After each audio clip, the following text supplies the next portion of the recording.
How far that spread? How many TED Talks had she had? Did anybody notice that anytime this bitch has a seminar, there's a fucking outbreak of these things popping up afterwards?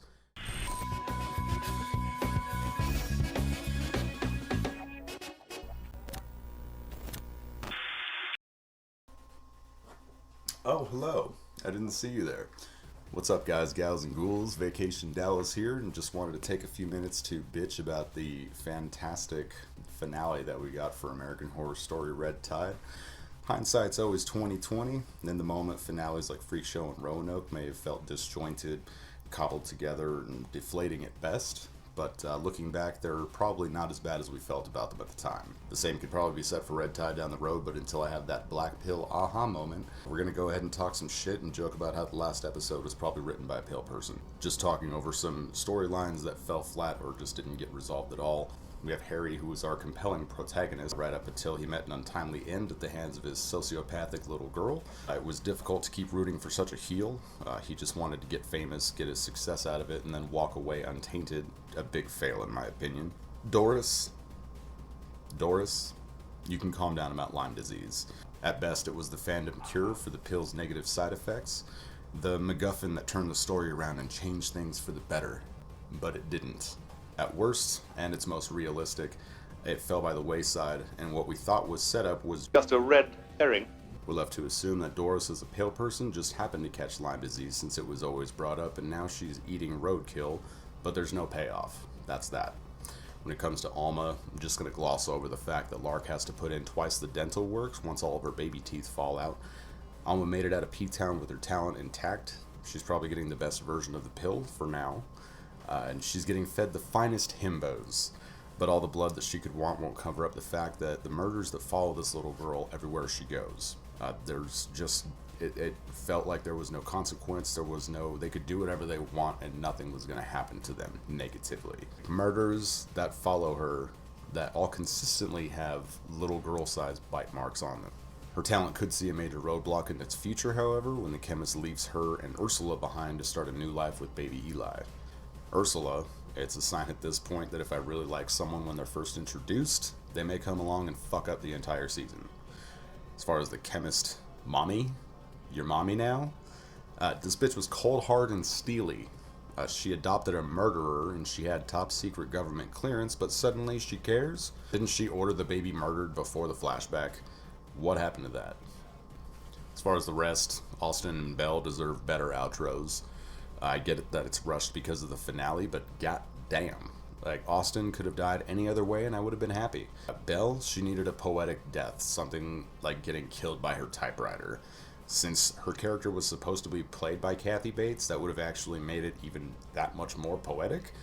She could have been running away from the pails, tripped, and fell on her machine. And fell on her typewriter. As far as the deputy, general, sheriff, lieutenant, whoever the fuck, she came to town during the city council meeting. She made it seem like she was going to whoop some ass, and then she just went away. Like, we didn't hear shit from her ever again. Town council just kind of sent her on her way, and she just left.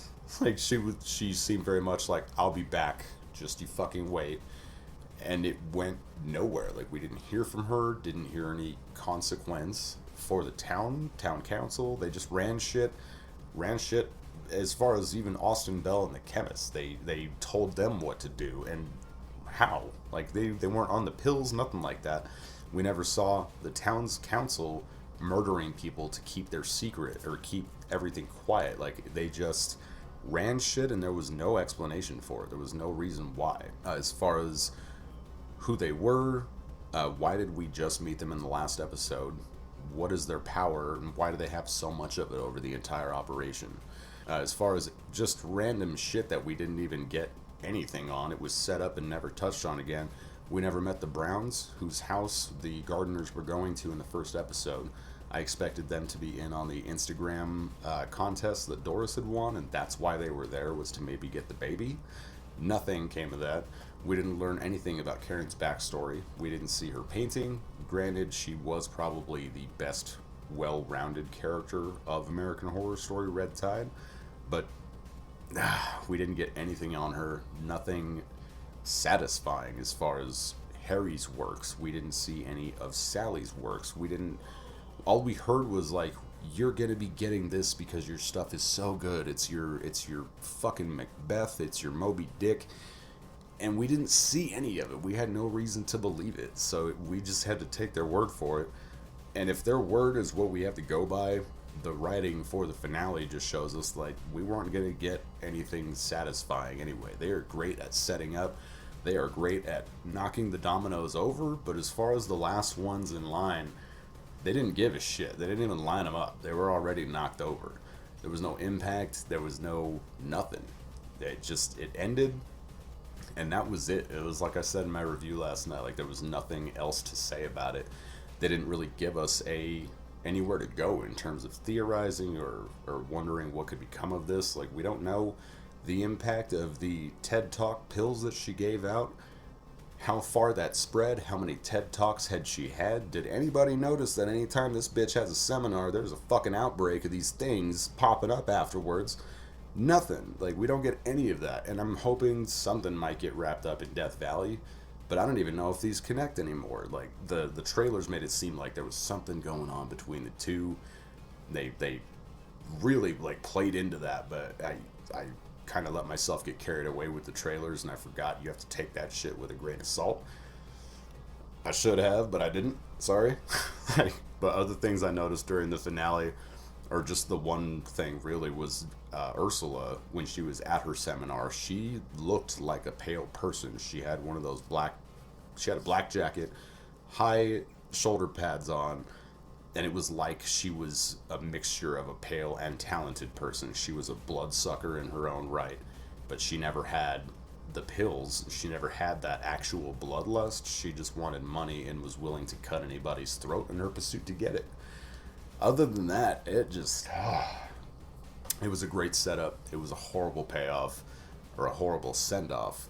I hope that Death Valley could do something to kind of tidy this up, but at this point, I kind of want them to just leave it and let Death Valley be its own thing, and any connections be damned, because at this point, I feel like Red Tide is just ruined.